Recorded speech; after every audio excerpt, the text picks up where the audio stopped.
Hello, class. Today we are going to talk about the government, why we have governments, and which type of government is best.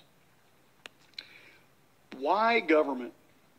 But Mr. Murray, government is so boring.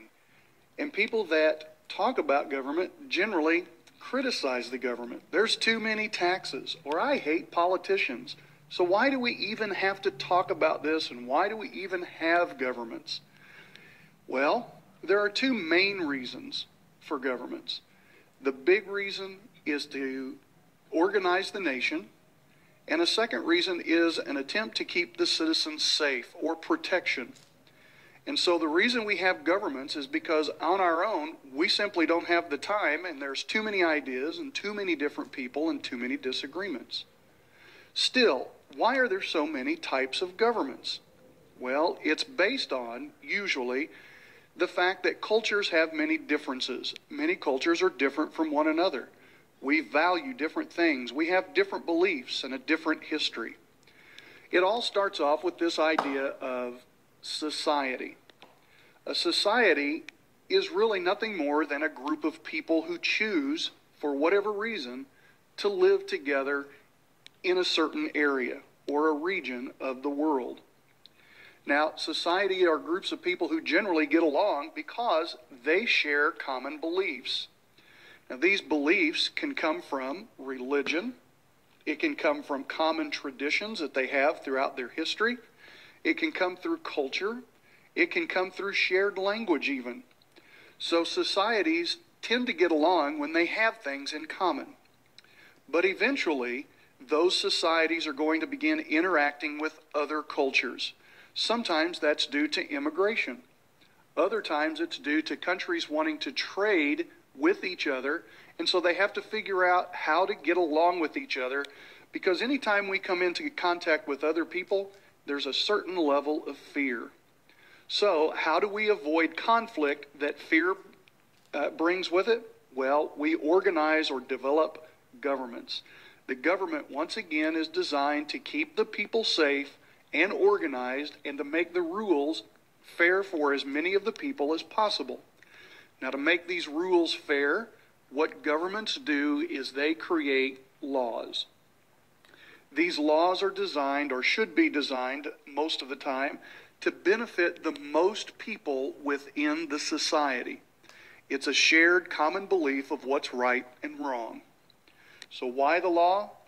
Well, making it as simple as possible, the laws are there to protect the people, to maintain order within the society, and allow the citizens enough freedom to seek personal happiness in their lives through their work or whatever else.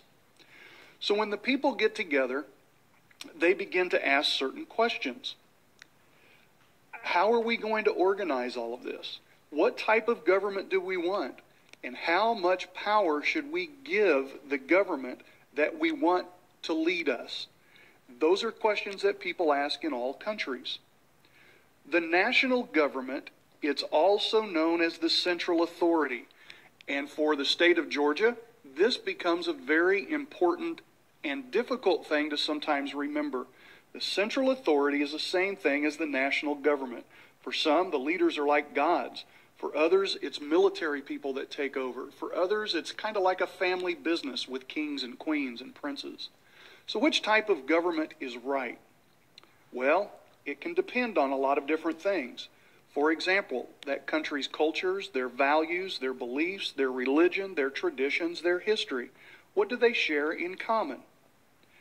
If, for example, sharing power and responsibility and decision-making throughout the nation is important to a group of people because they think that no one person or one group of people can handle all of the problems or situations that might come up, then a federal system is probably the best bet. It is a national government, again, that central authority, but it allows states or smaller regions, sometimes called provinces, to help organize the laws for the entire country. In the United States, we have a national government, we have state governments, we have city governments, county governments. If, on the other hand, making all the decisions for all of the people all of the time is something that your culture has done for many, many years, then if that kind of thing is important to you, then a unitary system of government is most likely the kind that they will choose. That's when the national government or that central authority is given all of the power to make the laws for the people of the land. The national government or that central authority is all you need. The leader believes that he can make the best decisions for everyone all the time. A third possibility that happens sometimes, but not very often, is when countries decide that it's okay to give up some of their national power or sovereignty to work together with other nations for a common cause. If that becomes important, then a confederation style of government can be established. The United Nations, like in Hotel Rwanda, OPEC, the Organization for Petroleum Exporting Countries, those are examples of types of confederation systems. It's working together for a common good. Now, in this chart, the amount of power the central authority has can go from 0 power to total power.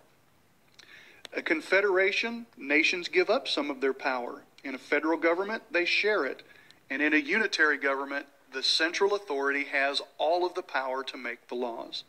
So here's your final question based on this introduction to certain kinds of governments.